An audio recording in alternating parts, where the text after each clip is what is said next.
We are following breaking news this morning. The U.S. is shifting its military resources in the Middle East in response to Israel's deadly airstrikes in Iran. At least 3 top Iranian military generals were killed and several facilities destroyed. Israel's military officials revealed about 200 aircraft, including a swarm of drones, targeted about 100 sites inside the Islamic nation.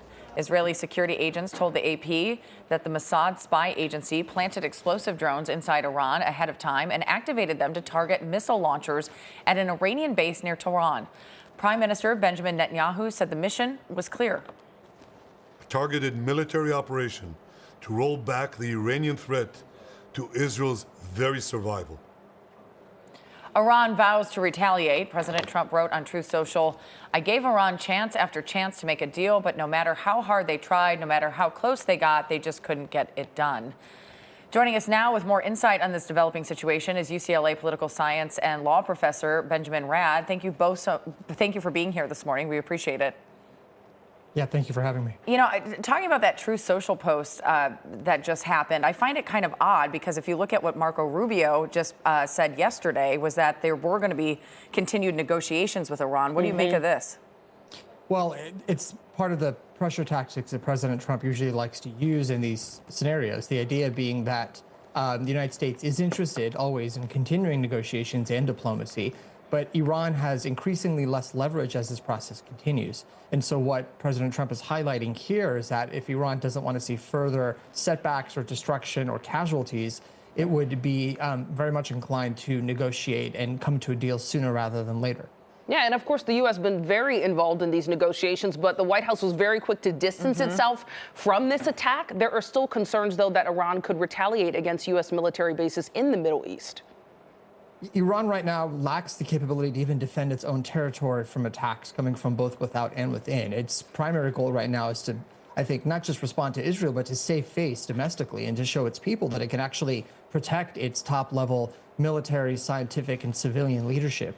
Something it's failed to do going back almost 14, 15, 16 months now, if you look at the number of attacks and assassinations that have taken place.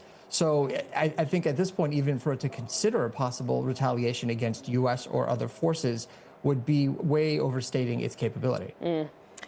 I think that's good news for people to hear, because I think once we heard that this was taking place last night, that this became a very scary situation and seemed to be an escalation.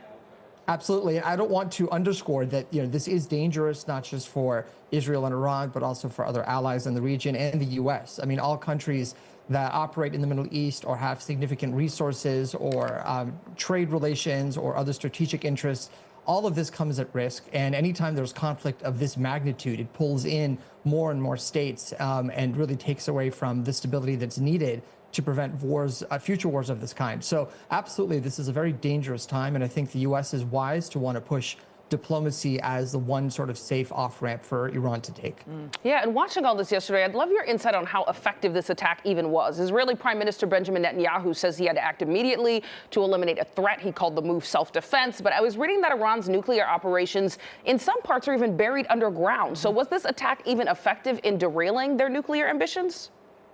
Yeah, and it's a little too early to say exactly how effective it was. Iran's most advanced nuclear facility that's producing its most advanced centrifuges and enrichment capabilities is located, as you have on this map, in the Fordo facility near the top center. And it's deep, deep underground, almost half a mile underground. And Israel, as of now, we don't think has the weapons capable to penetrate those mountainside facilities. It would need the assistance of the U.S. specifically to do so. But what it was able to do was take out other nuclear facilities or damage them significantly. It was able to take out parts of Iran's ballistic missile capabilities, and those missiles are what Iran needs to deliver a nuclear warhead to Israel or anywhere else in the Middle East. So, and it was able to demonstrate that it could attack from within, planting devices, probably having agents domestically, sabotaging, things of that nature to undermine Iran's perceived sense of security and safety.